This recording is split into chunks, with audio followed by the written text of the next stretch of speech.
আমাদের কারো কারণে অর্থাৎ আচার আচরণের কারণে কিছু মনে হয় কিছু সাধারণ মানুষ আমাদের কাছ থেকে দূরে সরে গেছে। এটা আমার অবজারভেশনের কথা বলতেছি আমি, অর্থাৎ রেজাল্ট লেখার সেই পর্যায়ে থেকে বলতেছি। অর্থাৎ সেই জায়গায় মাননীয় এমপি মহোদয়, আপনার প্রতি আমাদের বিনীত অনুরোধ রইল, বিশেষ করে অর্থাৎ দলের মধ্যে দলের নাম ভাঙিয়ে অর্থাৎ যারা বিভিন্ন প্রকার উশৃঙ্খল বিশৃঙ্খল কার্যক্রম করে সাধারণ মানুষকে দাবায় রাখতে চায়, সাধারণ মানুষের অর্থাৎ কার্যক্রমকে দাবায় রাখতে চায়, তাদের স্বাধীনভাবে চলাচলকে যারা দাবায় রাখতে চায় তাদেরকে আমাদেরকে থামাতে হবে, এবং তাদের গতি রোধ করতে হবে।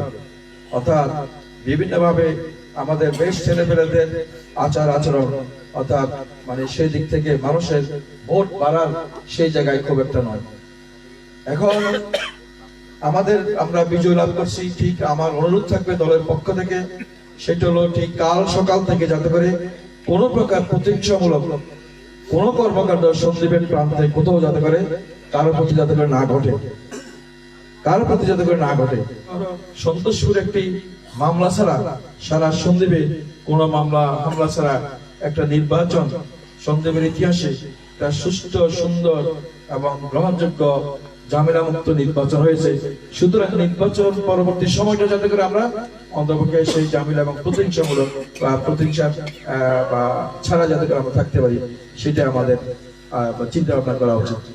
যাই হোক, আমি এর কথা খুব বেশি বাড়াবো না।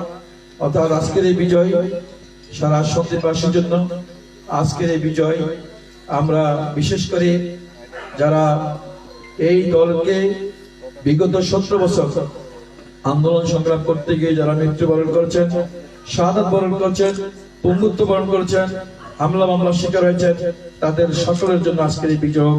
সন্দীপে যারা এই বিগত 17 বছর বিভিন্নভাবে দলের নেতা কর্মীরা নির্যাতিত হয়েছেন, তাদের জন্য আজকের এই বিজয় হোক। এবং 24 আন্দোলনে যারা আন্দোলন সংগ্রাম করেছেন, চট্টগ্রাম, সন্দ্বীপ, ঢাকা, যেভাবে আমাদের দলের নেতা কর্মীরা আন্দোলন সংগ্রামে অংশগ্রহণ করেছেন, তাদের জন্য আজকের এই বিজয় হোক।